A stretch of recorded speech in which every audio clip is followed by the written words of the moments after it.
All right, so Jamaica is trending across the world right now because Kanye West visited our little island and had one big church service in Emancipation Park on Heroes Weekend. A lot to be talked about.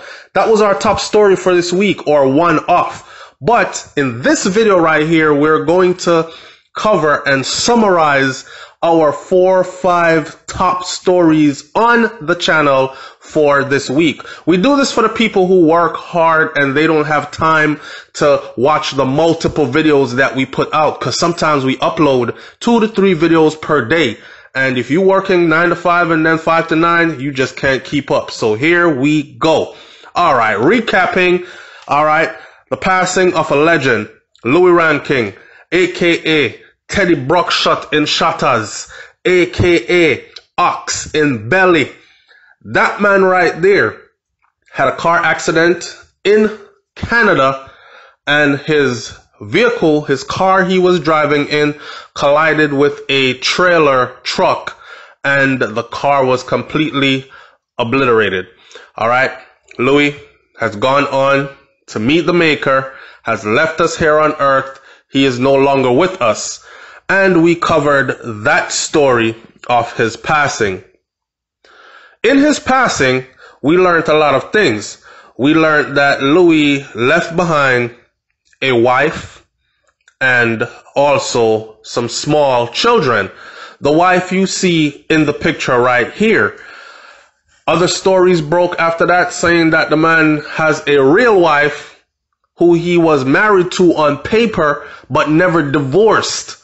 So legally, that's his wife. And the woman you see right here, Jules, who was his sidekick, his fiance, his slash personal assistant, legally on paper, traveled almost everywhere with him, did interviews and all that other stuff sitting right beside him, bore him 3 children, those 3 beautiful kids you see right there. The woman he showed to the world as wifey, which had all of us thinking was his wife, was actually not his wife on paper, which left things in a quagmire because now he has passed away and here we are. She has 3 kids to support and she's thinking, oh my gosh, okay, I'm going to need some money to help support these kids. I don't know if Louis' will is set right and the life insurance, etc., etc. So we did a spin-off of what took place. And we took the time to use this event to educate our audience about purchasing some form of life insurance policy. Because, you see, there's one thing that is for sure in life. It is death, okay? A lot of people say there are 2 things that are for sure in life, taxes and death. Okay, check it. You can cheat taxes, because a lot of people get away without paying taxes for years. I mean, if they catch you, it's tax evasion and you can go to prison, but a lot of people are not caught. And a lot of people find loopholes to escape. You get what I'm saying? But you're not going to escape death. That's the only way we leave this life, and none of us live forever. Point blank, period. So it is important for you to purchase some form of life insurance policy, especially those of us who have children that are very young now, because anything can happen within the next few minutes, let alone 24 hours, let alone weeks or months or years from now, where your child is left here and you, their main caretaker provider, is no longer here to provide for them. That was the message for us to our audience, using Louis' situation as a teaching point. Now, of course, a lot of people took it another way and, you know, they're like, oh, Soulflow, you're like kicking him while he's dead. Just let the man rest, man. And you said this when I really didn't. And you're throwing shade at him when I wasn't. There was another thing that I left out. Make sure you have a will. It is possible for you to have a living will as well as a will after passing, okay? Will tell you who gets what. That way, there will be no discrepancies. Nobody's fighting about what you left behind and who gets what and is anything left for your children and all that other stuff, okay? You can have everything planned out to the T using a will, and a will can be done very, very cheaply nowadays. Google it, like how you Google everything else. Rotted. Anyway, so the story again took another turn now, where they were saying that his wife, on paper, she got everything. And the Canadian woman, Jules, his woman who we thought was his wife on paper, which we knew to be wifey, she had to go set up a GoFundMe. And when she set up that GoFundMe, it was a row. The social media was beating her, especially the Jamaican community. Move on, go ahead, oh scammer gal. She trying to make money off the man's name. You should be ashamed of yourself, blah, blah, blah. And we did another video where we talked about, hey man, it's the wrong time for that. Time and place for everything. Shoot her a dollar or shut the hell up, okay? It's too late now. The man's gone, whatever, whatever. Okay. We are not sure, but Jules came out, and here is an update. She actually came out on social media and said, yes, he did have a wife on paper. The divorce was not finalized before death, and she did get whatever was left behind. So heir to his whatever is left behind, and she has these small children that he has now left behind that she has to take care of, but she ended up taking the GoFundMe down, and I think she took it down because a couple of his money partners stepped in and probably helped her. I'm guessing. I don't know. Now, moving right along, we did a video where we talked about Clarendon, Jamaica, which is my place and where I am from in Jamaica. If you don't know, I was born and raised, partially raised in Clarendon, Jamaica, because I left at 8 years old and migrated to the United States of America. Anyways, I frequent Clarendon, Jamaica, and the rest of Jamaica. I've been there. I will be there 3 times for this year already. And that's just my place. This video right here, this picture you're seeing, were 3 of the 4 most wanted men in Clarendon, Jamaica for 2019 October. Look at the names. Hitler, Terminator Boy, and Bees. Bees a stinger. Hitler is a killer, and Terminator Boy terminates. Have to see that video to find out the full story. Now, onto this video right here. When that sign that says enough is enough, enough is damn enough, man. This story right here is so heartbreaking. I'm actually standing right now in a part of my house next to a window that faces my backyard. And I'm thinking I might move away from this window because this might happen to me as well. Somebody reaches out, shoots into your house. So this whole story was just sad. Here's a young lady, right? Look how beautiful she is. Imagine this being your daughter or your sister. Here's a young lady that she was sitting in her house, in her mom's house. Her mom's ill and was in the hospital, and she had come to visit. And she was sitting in the house playing video games with her little nephew when the neighbors saw her front door ajar and called the police. What a neighbor. That neighbor could have came over, knocked, say something, even call from the street. Hey, hello, anybody there? But they call the police. Anyways, we're not going to blame it on the neighbor. What happens next is the sad part. Police officer comes, right? Police officer goes around the house and sees a shadow of a person in the window inside the house. This police officer has not identified himself as a police officer. She doesn't even know that someone is outside scoping around her house. The police officer yells, "Put your hands up," and fires from outside of the house into the house, killing this young lady. Imagine that. And it follows, it's in Texas, USA. This one is in Fort Worth, Texas. And it follows right on the heels of the whole Botham Jean case, you know, where Amber Geiger, the white female police officer, claims she went to the wrong apartment by accident and thought she had an intruder and killed the man in his own place. Man, oh man. Now, this video right here, details of life behind bars in the USA and what you are going to go through. I went in depth for this one. I drew on my own personal experience. as far as the people that I know in my life that have been there.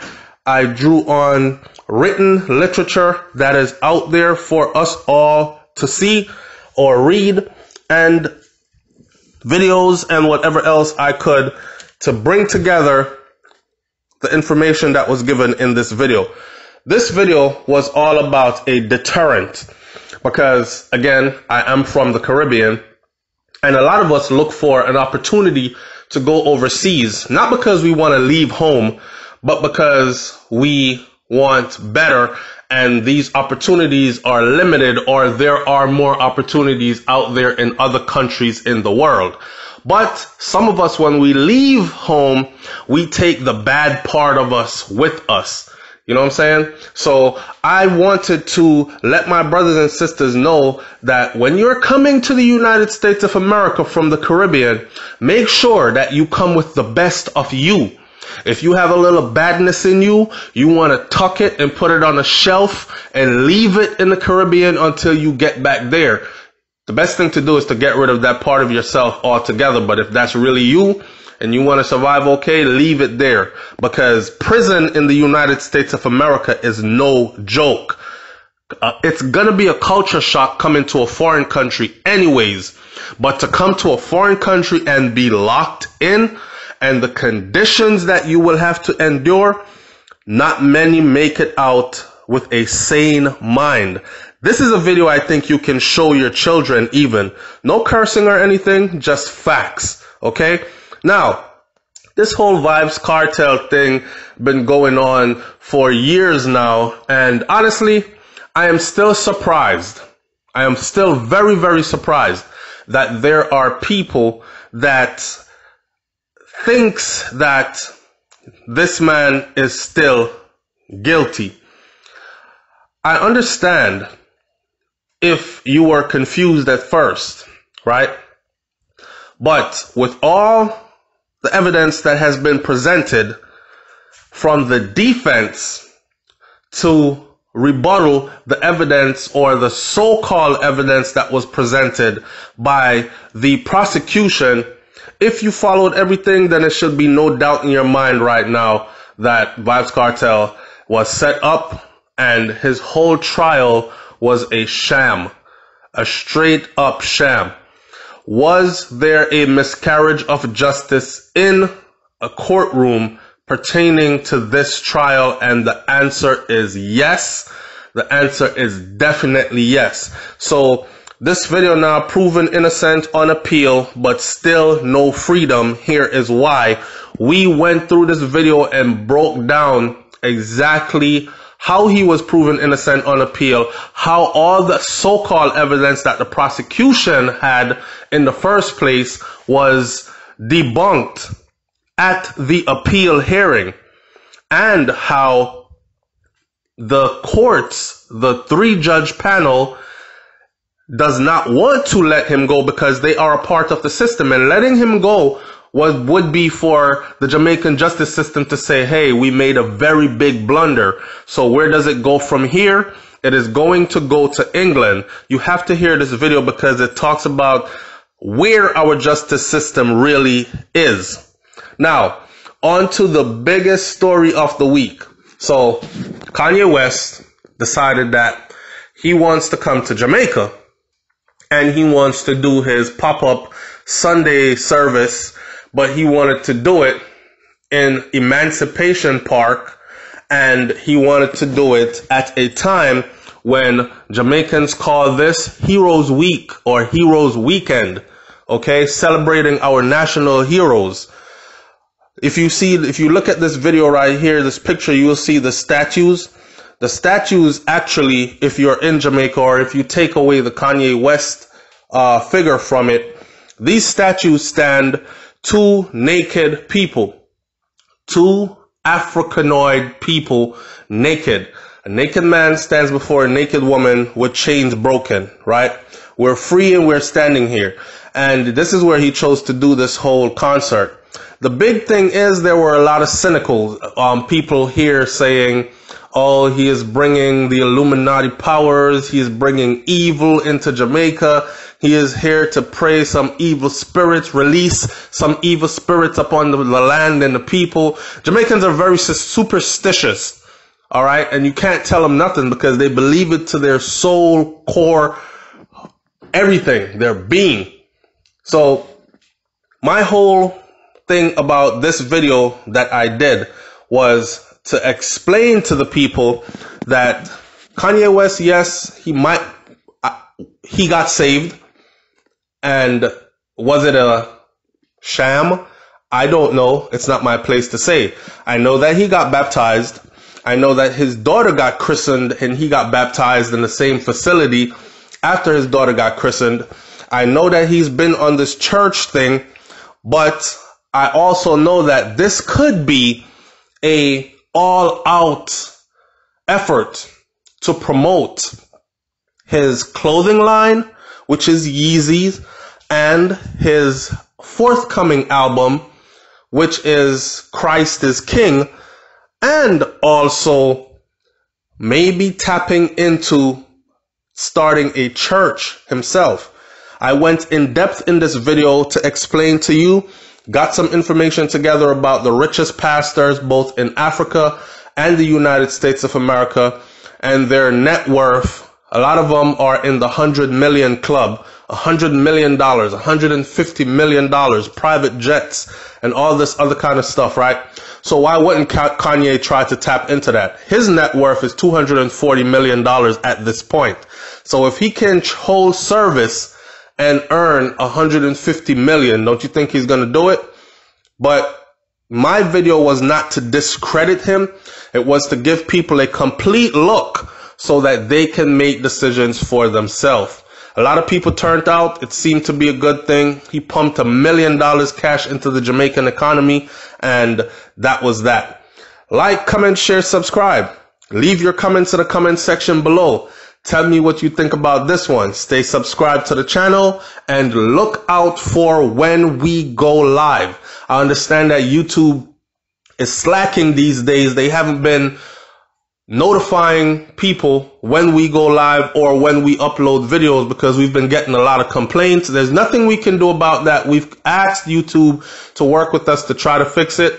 Only thing we can do now is wait and hope that they do fix it. In the meantime, if you really like the channel and you like the information that is passed around over here, then you don't need someone to notify you to check in once a day. All right. So to the loyal subscribers and loyal viewers, shout outs to you, man. You the one that keep this thing going. It's SoFlo TV. I'm out. Peace.